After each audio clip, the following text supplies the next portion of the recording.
My name is Sarah Mitchell, and at 36, I never expected to hear that doorbell again. Standing in my $15 million Bellevue mansion, successful CEO of a tech empire I built from nothing, I froze. 15 years of family exclusion had left scars that success could not heal. Through the security camera, I saw them all waiting outside, their faces a mixture of awe and desperation. The family that once threw me away had come crawling back. Tell me where you're watching from and hit that like and subscribe button before we dive into how I watched the color drain from their faces when they realized what was coming.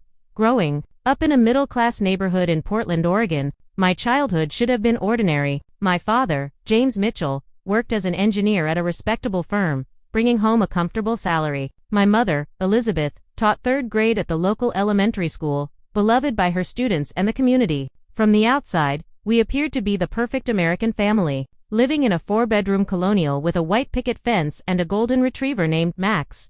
But appearances can be deceiving. I was the youngest of 3 children. My brother, Michael, was 6 years older.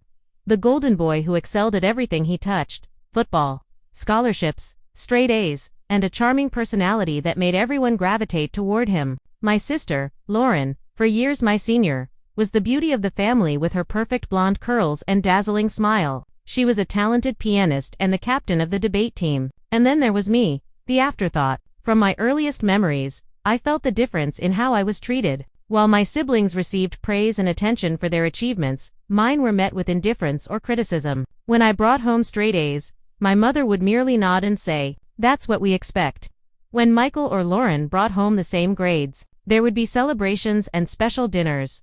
"Why can't you be more like your sister?" my mother would ask when I struggled with piano lessons. Lauren was playing Mozart at your age. My father was no better. He attended every single one of Michael's football games, cheering from the stands and boasting to his colleagues about his son's athletic prowess. But when I qualified for the state science fair in 5th grade, he claimed he was too busy with work to attend. "Science isn't really a spectator sport, Sarah," he said dismissively. "Besides, I have an important meeting that day." I later discovered he had rescheduled that important meeting to watch Michael's practice game. My 10th birthday was the clearest example of where I stood in the family hierarchy. Mom had promised a small party at our house with a few friends from school. I had been looking forward to it for weeks, even helping to make the invitations by hand. The morning of my birthday, I woke up early, excited for the celebration. "Sarah, there's been a change of plans," my mother announced over breakfast. "Michael has a championship game today, and we all need to be there to support him. We'll have to reschedule your party." My heart sank as I realized what was happening. "But Mom, my friends are coming in 2 hours. We can't cancel now." "Don't be selfish," my father interjected. "This is a big day for your brother. Family comes first."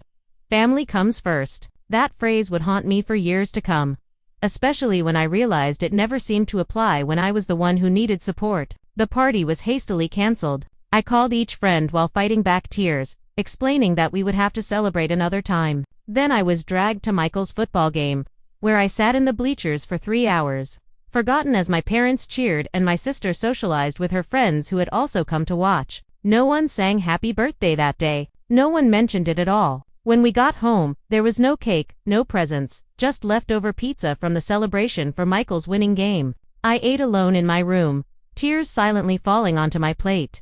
Lauren was perhaps the cruelest. As a young teenager, when I was still in elementary school, she found ways to torment me psychologically. She would invite friends over and then exclude me from their activities, locking me out of rooms or speaking in whispers that stopped the moment I entered. She borrowed my things without asking and returned them damaged, if at all. When I complained to our parents, she would put on an innocent face. "Sarah's just being dramatic again," she would say, and they would believe her. Michael was not actively mean, just indifferent. As the big brother, he could have protected me from Lauren's bullying, but he chose to stay out of it. He lived in his own world of sports and popularity, too busy to notice the quiet suffering of his little sister. The only person who showed me genuine love was my grandmother, Helen, my mother's mother. Grandma Helen lived an hour away in Salem, Oregon, and visited once a month. During those visits, I felt seen for the first time. "You have a special spark, Sarah," she would tell me as we baked cookies together in the kitchen. "One day, the world will see what I see in you." She brought me books because she noticed how much I loved to read. Unlike my parents, who viewed my reading habit as antisocial, She attended my science fairs and school performances, sitting in the front row and beaming with pride. With Grandma Helen, I didn't have to compete for attention or love. It was freely given. In school, I excelled academically. My teachers praised my intelligence and creativity. But at home, these accomplishments were minimized. Book smarts will only get you so far in life, my father would say when I showed him my report card. You need to develop social skills like your sister if you want to succeed.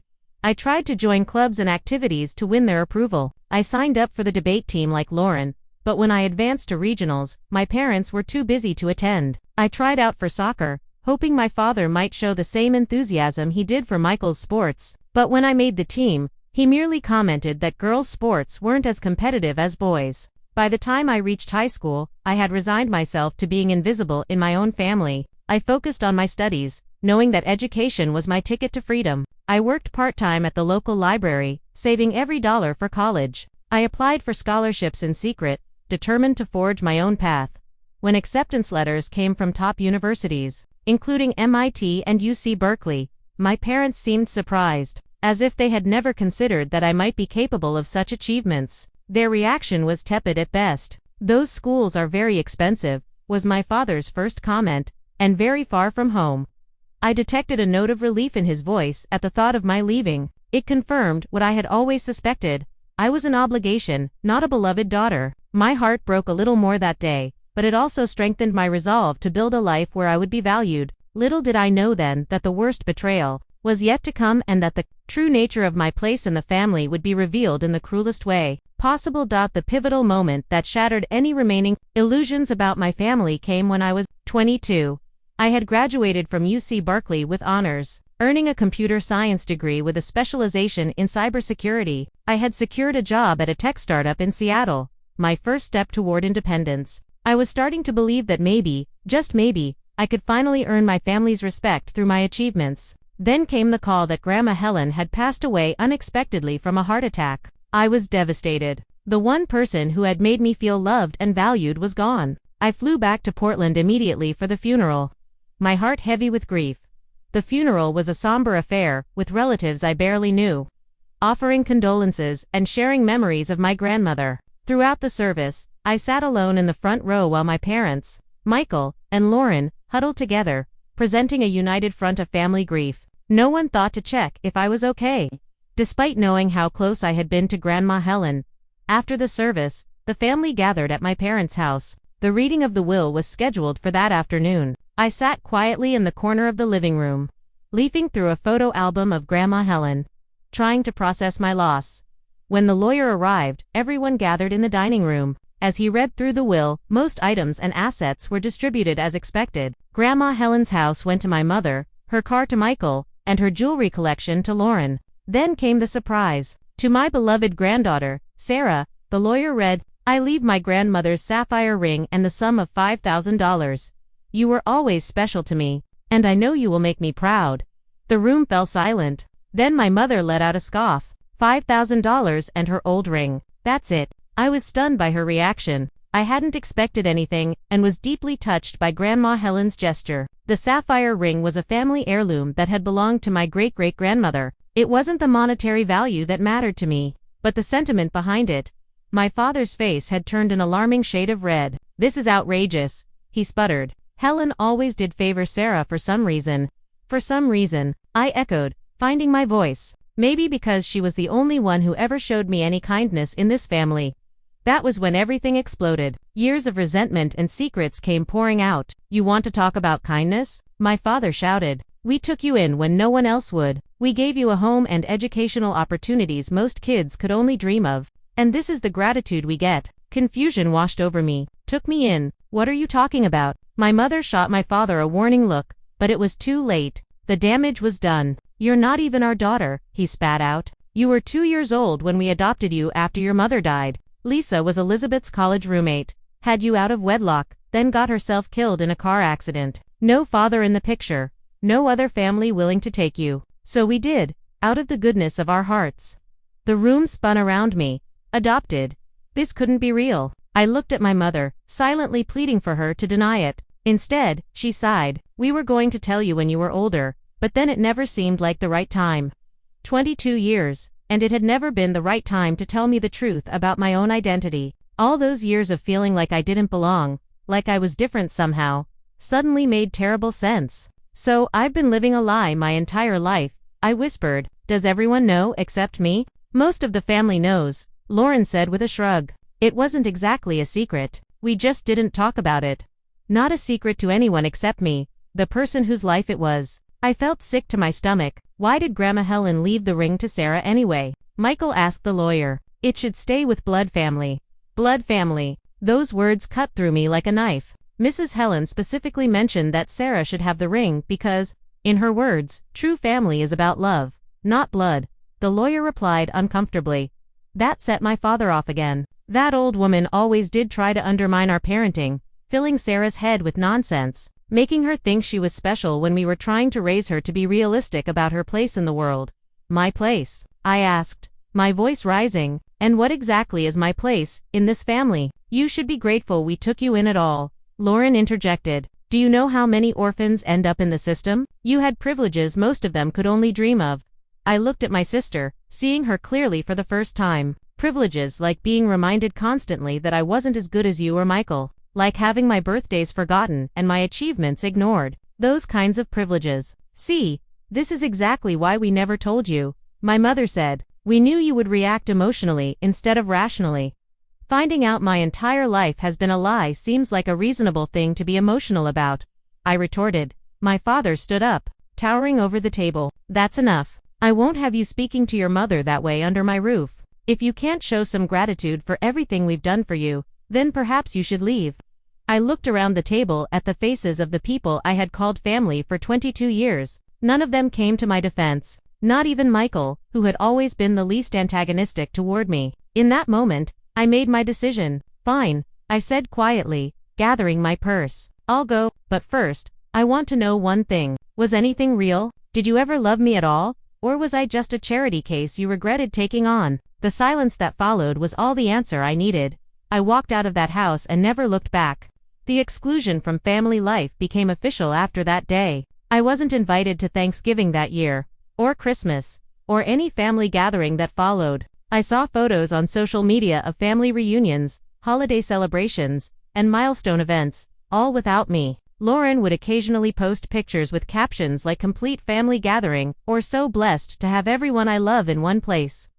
Pointed reminders that I wasn't considered part of everyone. There were emails from my father, cold and formal, asking me not to contact them and to respect the family's privacy, as if I were some stranger who might harass them, not someone who had lived as their daughter for over 2 decades. The ultimate pain came when I saw photos of my parents proudly attending Michael's wedding and later the birth of Lauren's first child, moments I should have been part of, erased from the family narrative as thoroughly as if I had never existed. With the $5,000 from Grandma Helen and her sapphire ring as my only inheritance, I cut all ties and vowed to build a life so successful that they would one day regret throwing me away. Little did I know just how dramatically that vow would be fulfilled. With just $5,000 to my name and a sapphire ring I vowed never to sell, I arrived in Seattle determined to forge a new beginning. The money wouldn't last long in one of America's most expensive cities, so I had to be strategic. I found a tiny apartment in a less desirable neighborhood, sharing with 2 other young women I found through a housing board at a local coffee shop. My portion of the rent consumed nearly half of my savings immediately. Rachel was a nurse working night shifts, and Emily was a graduate student in literature. Both were too busy with their own lives to pry into mine, which suited me perfectly. The apartment was cramped, with just enough space for a twin bed and a small desk in my room. The kitchen was barely functional, and we shared one bathroom between the 3 of us. It was a far cry from the comfortable suburban home I had grown up in, but it was mine, and there was freedom in that. I secured an entry-level job as a technical support specialist at a small software company. The pay was minimal, barely covering my expenses, but it was a foot in the door of the tech industry. My days consisted of answering calls from frustrated users, troubleshooting basic problems, and documenting issues for the development team. It was mundane work that didn't utilize my education or skills, but I approached it with determination. "You're overqualified for this position," my supervisor remarked during my 3-month review, "but I appreciate your work ethic. Keep it up, and there'll be opportunities for advancement." I didn't want to wait for gradual advancement. Each night after my shift ended, I would return to my tiny room and spend hours teaching myself additional programming languages and cybersecurity protocols. I enrolled in free online courses, participated in coding challenges, and built small projects to enhance my portfolio. Sleep became a luxury I could rarely afford, but every hour of work was an investment in my future. To save money, I lived on ramen noodles and peanut butter sandwiches. I cut my own hair, shopped at thrift stores for clothes, and walked miles to avoid paying for public transportation when the weather permitted. Every dollar saved was a dollar that could keep me independent from the family that had rejected me. 6 months into my self-imposed exile, I attended a free tech workshop at the public library. The topic was emerging threats in cybersecurity, an area I had been focusing on in my studies. The presenter was Professor Laura Chen, a renowned expert in the field from the University of Washington. I sat in the back row, absorbing every word of her presentation, taking detailed notes on concepts I wanted to research further. When the formal presentation ended and the crowd began to disperse, I gathered my courage and approached her with a specific question about encryption protocols she had mentioned. Professor Laura looked surprised by the technical nature of my question. "That's an insightful observation," she said. "Most people wouldn't have caught that nuance. Are you working in the field?" I explained my background and current situation, carefully omitting the personal details about my family. Something about Professor Laura's kind eyes and attentive listening made me feel seen in a way I hadn't experienced since Grandma. "Helen, you have a good mind for this work," she said after our conversation. "I'm hosting a hackathon next month at the University of Washington. You should come." That hackathon changed the trajectory of my career. Working with a team of strangers, I helped identify a significant vulnerability in a popular financial application. Our solution won third place and, more importantly, caught the attention of several industry professionals. Professor Laura became my unofficial mentor, inviting me to additional events and recommending resources to further my education. "You have a unique perspective on security," she told me after I shared some of my ideas. "You see vulnerabilities others miss because you think differently." Under her guidance, I began developing a concept for a new approach to data protection, one that focused on behavioral patterns rather than traditional password systems. The idea had potential, but turning it into a viable product would require resources I didn't have. "You should consider seeking investors," Professor Laura suggested. "This concept could revolutionize personal data security." The world of venture capital and startup funding was completely foreign to me. I spent weeks researching, preparing a business plan, and practicing my pitch. Professor Laura introduced me to a few of her contacts, but the responses were lukewarm at best. "The concept is interesting, but you have no track record. Come back when you have a working prototype. We typically invest in founders with more experience." Rejection after rejection piled up. 27 investors turned me down, each dismissal echoing the rejections I had faced from my family. But unlike then, I refused to accept that I wasn't good enough. To sustain myself financially while pursuing my vision, I took a second job bartending at a popular tech hangout spot. The irony wasn't lost on me that I was serving drinks to successful entrepreneurs whose ranks I was desperate to join. The late-night shifts were exhausting after full days at my tech support job, but they provided additional income and, unexpectedly, networking opportunities. One night, a customer named David left a generous tip after we had a brief conversation about the future of digital privacy. He returned the following week and asked more questions about my background and ideas. After several such conversations, he revealed that he was an angel investor specializing in cybersecurity startups. "I've been testing you," he admitted, "seeing if you really know your stuff or if you're just another person with big talk and no substance. You're the real deal. Let me see your business plan." 2 weeks later, I received an investment of $200,000 to develop a prototype of my security system. It was a fraction of what established startups typically received, but it was enough to quit my tech support job and focus on building my product. I kept the bartending gig on weekends, both for extra cash and to stay grounded. The development process was grueling. I rented a small office space and worked 16 to 18-hour days, 7 days a week. There were technical challenges I hadn't anticipated, requiring me to learn new skills on the fly. There were moments of doubt when the code wouldn't work or when a security protocol failed testing. During those dark moments, I would hold Grandma Helen's sapphire ring and remember her words, "You have a special spark, Sarah." The loneliness was perhaps the most difficult aspect. While I had acquaintances like Professor Laura and my roommates, I had no close friends. No one to celebrate small victories with, or to provide comfort during setbacks. I had built walls around myself after the betrayal by my family, afraid to let anyone close enough to hurt me again. There were nights I cried myself to sleep, exhausted and overwhelmed. Nights when I questioned if I was on a fool's errand, trying to prove my worth to people who had made it clear they didn't care. But each morning, I would get up and return to my code, driven by a determination that grew stronger with each obstacle overcome.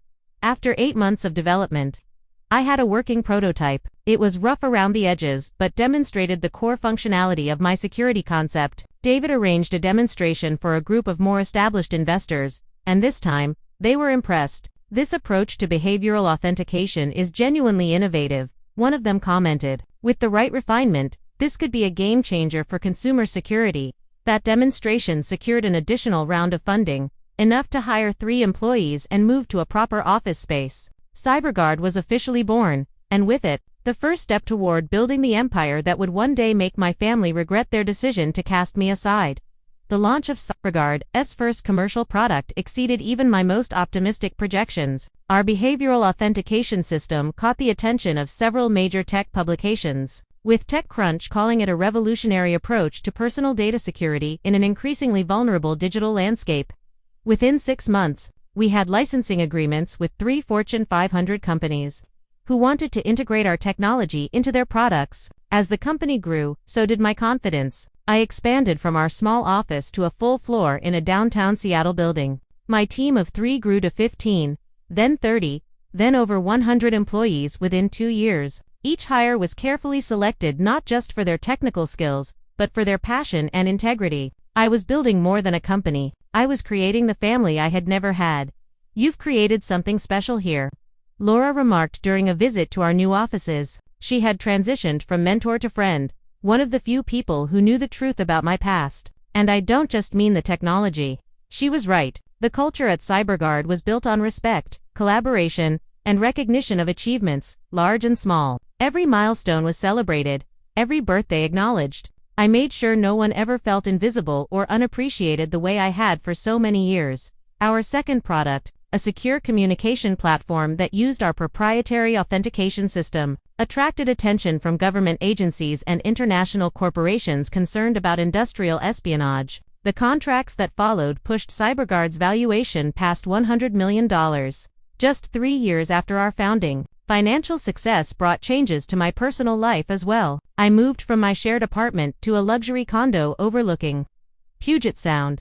I replaced my thrift store wardrobe with designer clothes not out of vanity, but because I learned that in the business world, appearance matters when seeking to be taken seriously. I traded my 10-year-old laptop for cutting-edge technology and my bus pass for a Tesla. Yet, despite these material improvements, there remained an emptiness I couldn't fill. Each night, I would return to my beautiful but silent condo with its panoramic views and expensive furnishings and feel utterly alone. Success was a cold companion.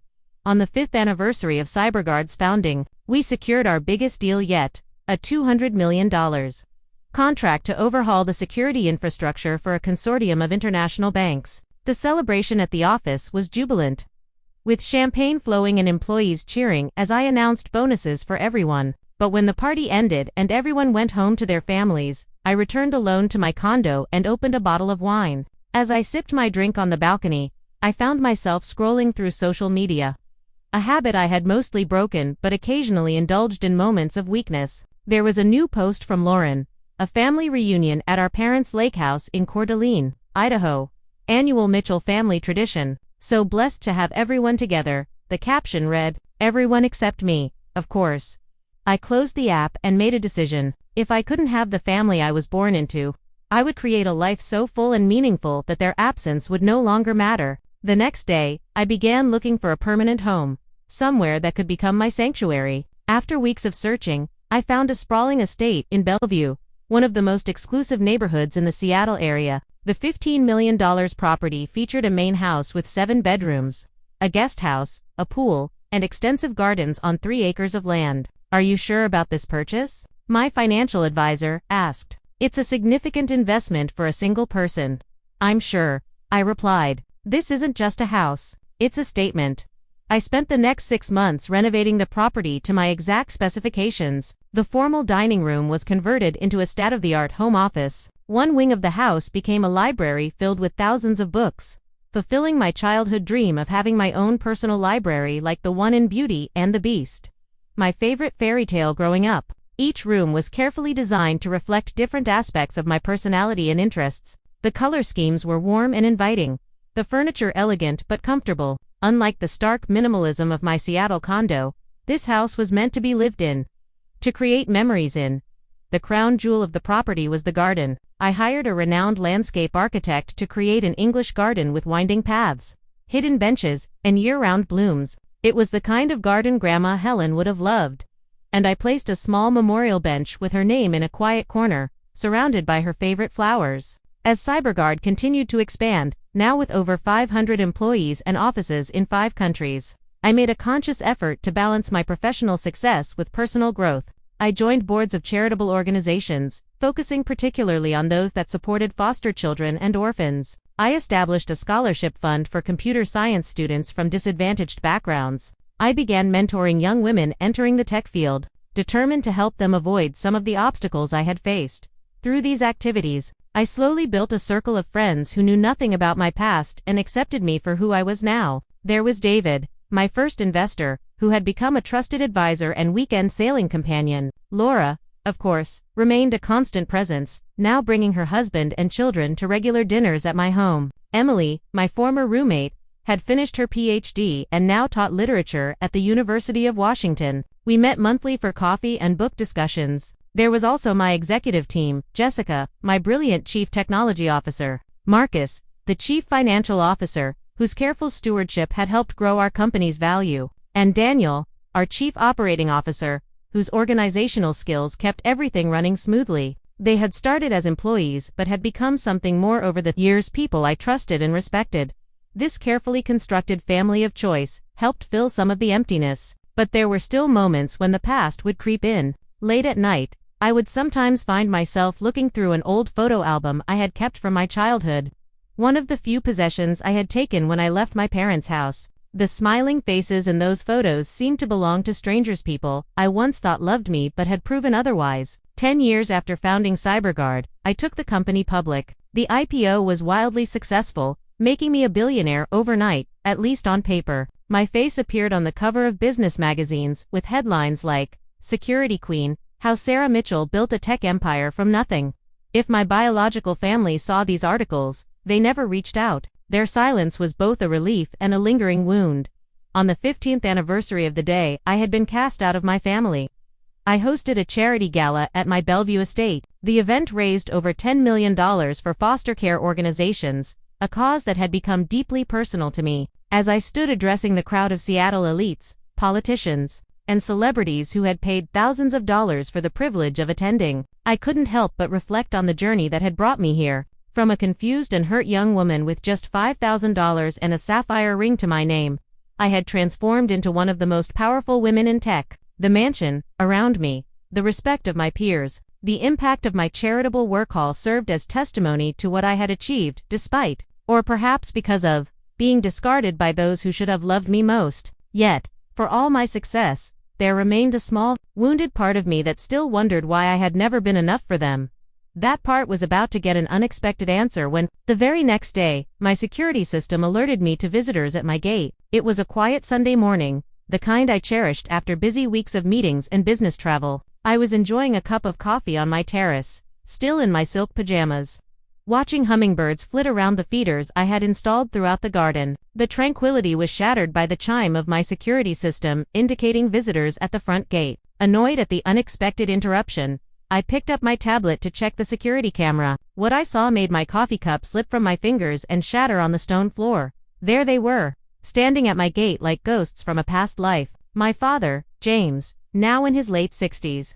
His once dark hair completely gray, his tall frame slightly stooped with age. My mother, Elizabeth, beside him, her face more lined than I remembered, but still wearing the same pearl necklace she had worn for as long as I could recall. Michael stood slightly behind them, heavier now, his former athletic build softened by middle age, and Lauren, still immaculately dressed and groomed, her blonde hair now expertly highlighted to hide any graying, with 2 children clutching her hands, a boy who looked about 9 and a girl of perhaps 7.15 years. 15 years of silence, of exclusion, of pretending I didn't exist. And now they were here, standing at the entrance to the life I had built without them. My first instinct was to ignore them, to let them wait at the gate until they gave up and left. But curiosity won out. What could possibly have brought them here after all this time? What could they want from me now? With trembling hands, I pressed the intercom button. "Can I help you?" I asked, my voice carefully neutral. "Sarah, it's Mom and Dad." My mother's voice crackled through the speaker. "And Michael and Lauren, we were hoping we could talk to you." Talk to me after 15 years of silence. I should have said no. I should have told them to leave and never come back. But some deeply buried part of me, that little girl who had always longed for her family's approval, made me press the button to open the gate. I rushed to my bedroom to change, pulling on jeans and a simple blouse, running a brush through my hair. I didn't want to look like I had made an effort for them, but neither did I want to appear as though their arrival had caught me off guard. By the time the doorbell rang, I had composed myself, at least outwardly. I opened the front door with what I hoped was an expression of mild interest, rather than the emotional turmoil raging inside me. The 5 of them stood on my doorstep, looking up at the grand facade of my home with poorly concealed awe. "Sarah," my mother said, stepping forward with arms outstretched as if to embrace me. "You look wonderful." I stepped back slightly, avoiding the hug. "Thank you," I replied coolly. "This is unexpected. We've been trying to find the right time to reach out," my father said, his voice softer than I remembered. "When we saw the article about your charity gala in the Wall Street Journal, we thought it might be time to reconnect." The Wall Street Journal. Of course, they hadn't come because they missed me or regretted their actions. They had come because they had seen evidence of my wealth and success in a national publication. "Please come in," I said, my hospitality on autopilot. Even as my mind processed this revelation, I led them through the grand foyer with its marble floors and sweeping staircase into the main living room, where floor-to-ceiling windows overlooked the gardens and pool. "This is quite a home," Michael said, whistling softly as he took in the custom furnishings and original artwork on the walls. "Thank you," I replied simply, gesturing for them to sit on the Italian leather sofas. "Can I offer you something to drink? Coffee, water?" "Coffee would be lovely," my mother said, perching on the edge of the sofa as if afraid to fully commit to sitting in my home. I used the excuse of preparing coffee to escape to the kitchen for a moment, leaning against the counter and taking deep breaths to steady myself. I had imagined this scenario countless times over the years, fantasized about what I would say if they ever showed up in my life again. But now that it was happening, I felt unprepared, vulnerable in a way I hadn't felt in years. When I returned with a tray of coffee in my finest porcelain petty display of wealth, I couldn't resist. The children were exploring the room while the adults sat in awkward silence. "These are my children," Lauren said as I set down the tray. "Ethan and Ava." I nodded to the children, who regarded me with curious eyes. "Hello," I said, unsure how to interact with this niece and nephew I had never met. Had Lauren told them about me? Did they know they had an aunt who had been erased from family photos and conversations? "They're beautiful," I said, because it seemed like the expected response. "We've missed you." "Sarah," my mother said, tears welling in her eyes. The performance was almost convincing. "All these years, we've thought about you. Have you?" I asked, my voice steady despite the anger bubbling just beneath the surface. "That's interesting, because I haven't received so much as a birthday card or a Christmas greeting in 15 years. We didn't know how to reach out," my father said. "After the way things ended, we didn't know if you would want to hear from us." "You could have tried," I pointed out. "My email address hasn't changed. My company isn't exactly difficult to find." "We've been following your career," Michael interjected, "reading about your success. We're all very proud." "Proud," I repeated, the word tasting bitter on my tongue. "Now you're proud." "Not when I graduated with honors. Not when I started my company. Not when I needed support and encouragement. Only now, when I have a mansion and a billion-dollar company. Now you're proud." An uncomfortable silence fell over the room. The children sensed the tension and moved closer to their mother, who put protective arms around them. "Sarah," my father said after a moment, clearing his throat, "we didn't just come to reconnect, though that's certainly our hope. We also came because, well, we could use your help." And there it was, the real reason for their sudden appearance in my life. "What kind of help?" I asked, already knowing the answer. "Financial help," my father admitted, having the grace to look embarrassed. My company went bankrupt last year. The economic downturn hit us hard, and at my age, finding new employment has been challenging. I lost my job in the tech sector 6 months ago, Michael added. Been freelancing, but it's not stable, and I'm going through a divorce. Harold left me for his secretary, Lauren said, her voice dropping to ensure her children didn't hear. Classic story. The settlement is still being negotiated, and my lawyer bills are astronomical. I looked at each of them in turn, these people who had cast me out when I had nothing and had returned now that I had everything. The audacity was breathtaking. We were thinking, my father continued, apparently mistaking my silence for consideration, that perhaps you could help us restart the family business. A loan of about $2 million would allow us to re-establish ourselves and create something the whole family could be part of. The whole family, I repeated. Yes, my mother said eagerly. You could be part of it, too, of course, though I imagine you're too busy with your own company, but you could be a silent partner, and it would help secure your niece and nephew's future. She gestured to the children. A calculated move to pull at heartstrings I wasn't sure I still possessed. We'd pay you back, of course, my father added, with interest, and perhaps you could consider allocating some shares in your company to the family trust. Keep it all in the family, so to speak. The nausea I felt was overwhelming. The sheer nerve of them to walk into my home after 15 years of silence and ask not just for money, but for a piece of the company I had built entirely without their help or support. To speak of family as if it were a concept that still included me when it suited their financial needs. I see, was all I said, my mind already formulating a response they would never forget. I rose from my seat with deliberate calm, smoothing the fabric of my jeans as I gathered my thoughts. The room felt charged with tension, my family watching me with expressions ranging from hope to thinly veiled calculation. Please make yourselves comfortable, I said with practiced hospitality. The coffee is imported from a small cooperative in Colombia. I visited the farms myself last year. This casual mention of international travel, of the kind of lifestyle where one could personally visit coffee producers halfway around the world, was not lost on them. My father's eyes narrowed slightly, recalculating the extent of my wealth. Lauren glanced around the room with renewed interest, as if mentally appraising the value of each piece of furniture and artwork. I excused myself briefly and returned with a leather-bound album and my laptop. Setting both on the coffee table, I resumed my seat across from them, legs crossed, posture relaxed but confident, the way I sat in board meetings when I knew I held all the cards. Before we discuss any financial arrangements, I said, my voice even sectioned, I think we should catch up on the past 15 years. After all, we're family, right? I emphasized the word family just enough to make it clear I recognized the irony. My mother nodded eagerly. Yes, of course. We have so much to catch up on. Let's start with family gatherings, I suggested, opening the album. I've been keeping track of them, you know. Their confused expressions turned to discomfort as I revealed the first page, a printed screenshot of a Facebook post from 15 years ago, shortly after our falling out. It showed a Thanksgiving dinner at my parents' house, the caption reading, "Grateful for family today and always." This was 3 months after you told me never to contact you again, I said conversationally, as if discussing the weather. I noticed all of you were there, plus Uncle Thomas and Aunt Susan and their children. Cousin Emily even flew in from Boise. I turned the page. Christmas, same year. Nothing better than having the whole family together for the holidays. That's a lovely tree.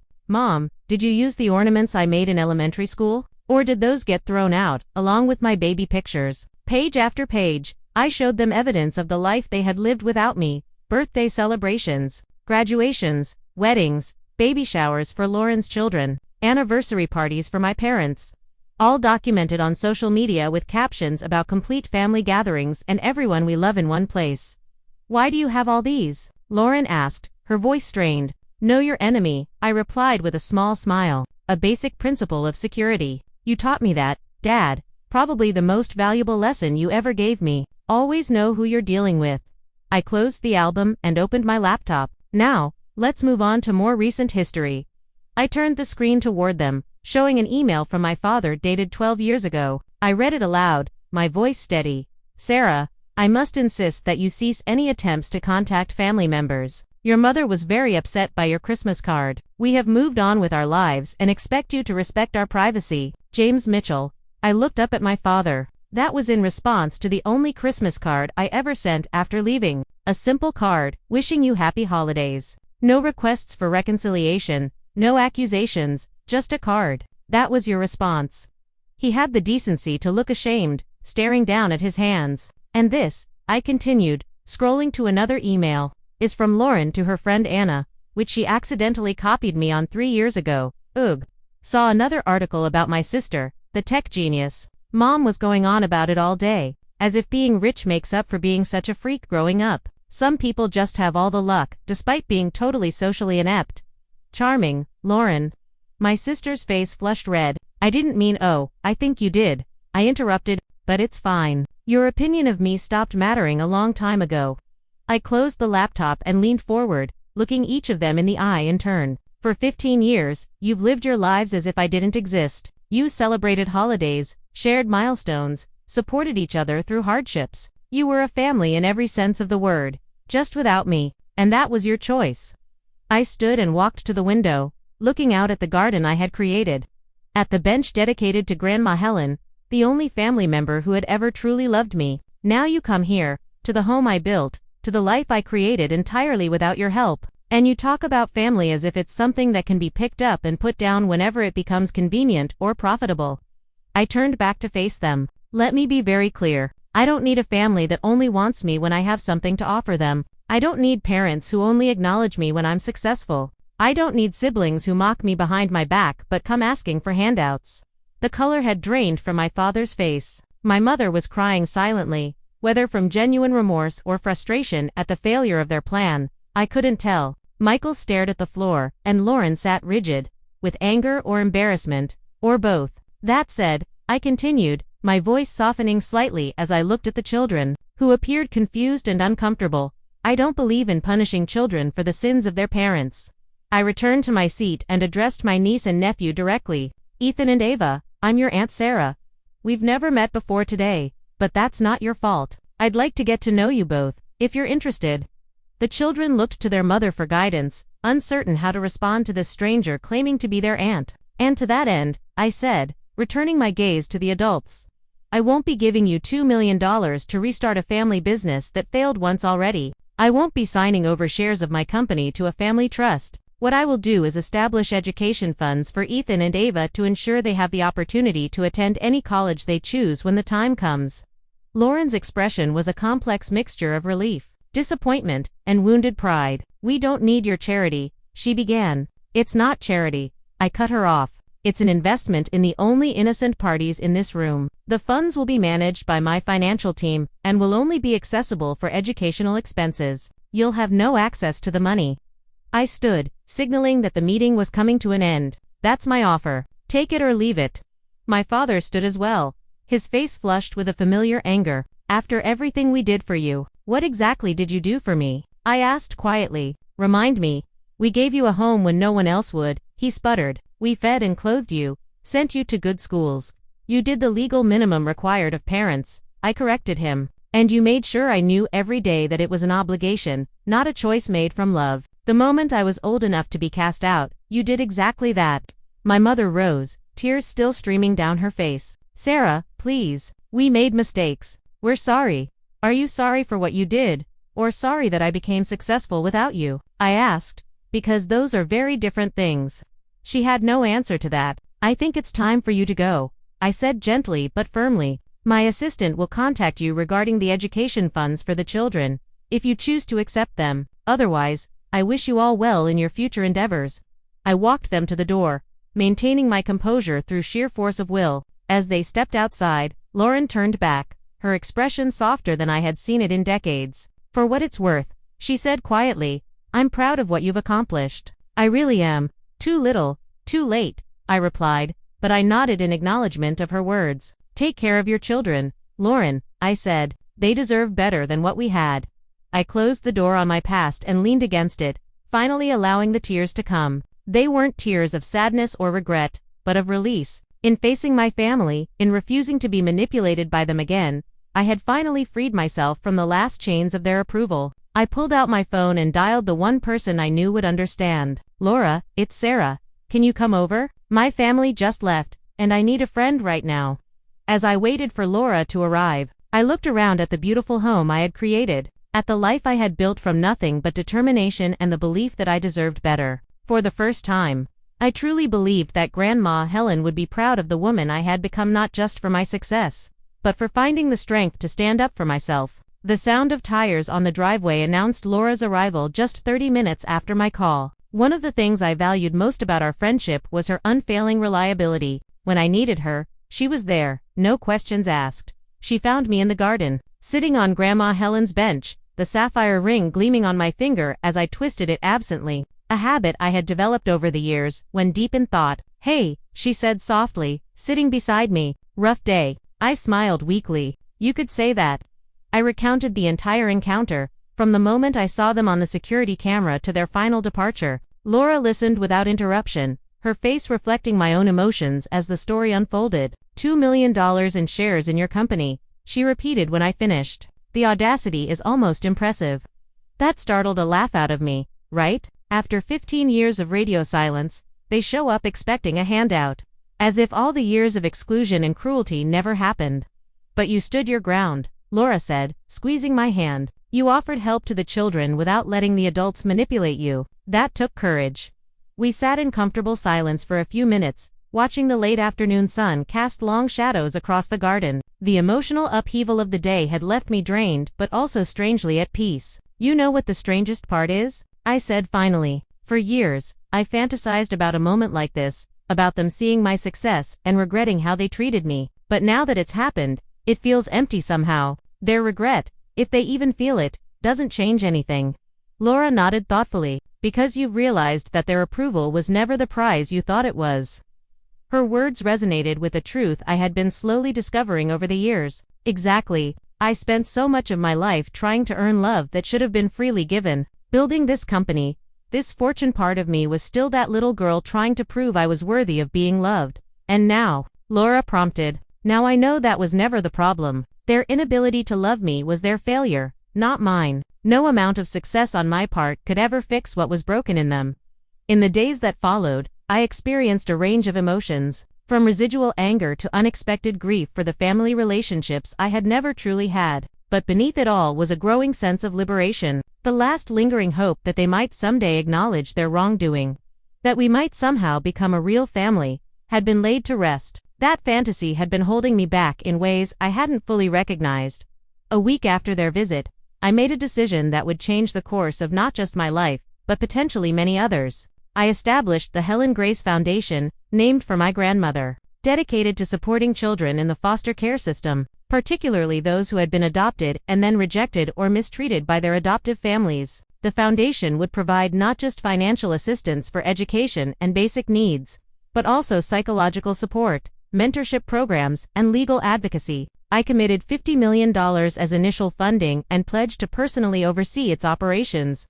Alongside my duties at CyberGuard. During the planning stages, I reconnected with Emily, my former roommate, who now taught literature at the University of Washington. Over coffee, I shared my vision for the foundation and my personal connection to its mission. "I never knew," she said, visibly moved by my story. "All those years we lived together, I had no idea what you'd been through."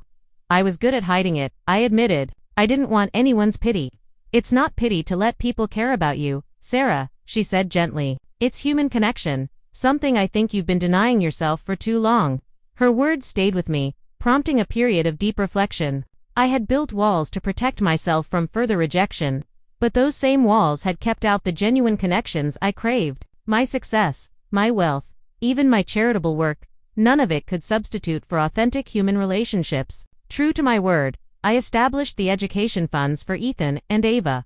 Lauren accepted them with a stiff email of thanks. It wasn't reconciliation, but it was a small bridge to the next generation, a chance to break the cycle of emotional neglect that had characterized my own childhood. 3 months after my family's visit, I joined a support group for adults who had experienced family estrangement. Sitting in a circle with others who had similar stories, I found a level of understanding I hadn't experienced before. These were people who knew firsthand the particular pain of being rejected by those who should have loved them unconditionally. "Family isn't always blood," said one woman during a particularly powerful session. "Family is who loves you when you need it most." This simple statement crystallized something I had been learning gradually over the years. Looking around at the lives I had touched and those who had touched mine, I realized I had built a family of choice, one far more nurturing than the one I had been born into. There was Laura, who had believed in me when I was just a nervous young woman at a tech workshop. David, who had taken a chance on my ideas when 27 other investors had said no. My executive team at CyberGuard, who had stood by me through the company's growth and challenges. The children benefiting from my foundations programs, whose letters and artwork now decorated a wall in my home office. 6 months after the confrontation with my biological family, I decided to host a gathering at my Bellevue estate, not a formal charity gala or business function, but a simple celebration of connection. I invited everyone who had become important to me over the years, from Laura and her family to my first roommates in Seattle, from David and his wife to members of my support group. The house and gardens were filled with laughter and conversation, with people who knew my story and accepted me as I was, flaws and all. As I looked around at these diverse individuals who had chosen to be part of my life, I felt a sense of belonging I had searched for my entire life. Late in the evening, I found a quiet moment alone on Grandma Helen's bench. The sapphire ring caught the light from the garden lanterns, sparkling with the same warmth I remembered in her eyes. I could almost hear her voice. True family is about love, not blood. She had been right all along. Blood ties may be the beginning of family, but they aren't its definition. Family is built through love, respect, and choices made day after day to show up for one another. It can't be measured by DNA or legal documents, but by the depth of connection and the safety found in each other's presence. My journey from rejected child to successful businesswoman had been driven partly by a desire to prove my worth to those who had discarded me. But the true transformation came when I realized that my worth had never been in question, only their ability to see it. The family that had once defined me by my absence had lost their power over my happiness. In their place was a community of chosen family people who had earned their place in my life through their actions, not their blood relation. As I sat in my garden, surrounded by the life I had built and the people who had helped me build it, I felt at peace in a way I never had before. The wounds of the past would always be part of my story, but they no longer defined my future. The sapphire ring on my finger was no longer just a reminder of the one person from my biological family who had truly loved me. It had become a symbol of the truth I had learned through pain and triumph. That we all have the power to create our own definitions of family, to build connections based on genuine love rather than obligation. For anyone out there who has felt the sting of family rejection, who has wondered if something is inherently wrong with them because the people who should love them the most have turned away, I want you to know this. Your worth isn't determined by those who failed to see it. You deserve love. You deserve belonging. And you have the power to create a family of the heart that will cherish you exactly as you are. Have you ever had to create your own family when your biological one let you down? What helped you heal from family rejection? Share your stories in the comments below. And don't forget to like, subscribe, and share this video if it resonated with you. Thank you for being part of this journey with me. And remember that sometimes the most beautiful families are the ones we choose for ourselves.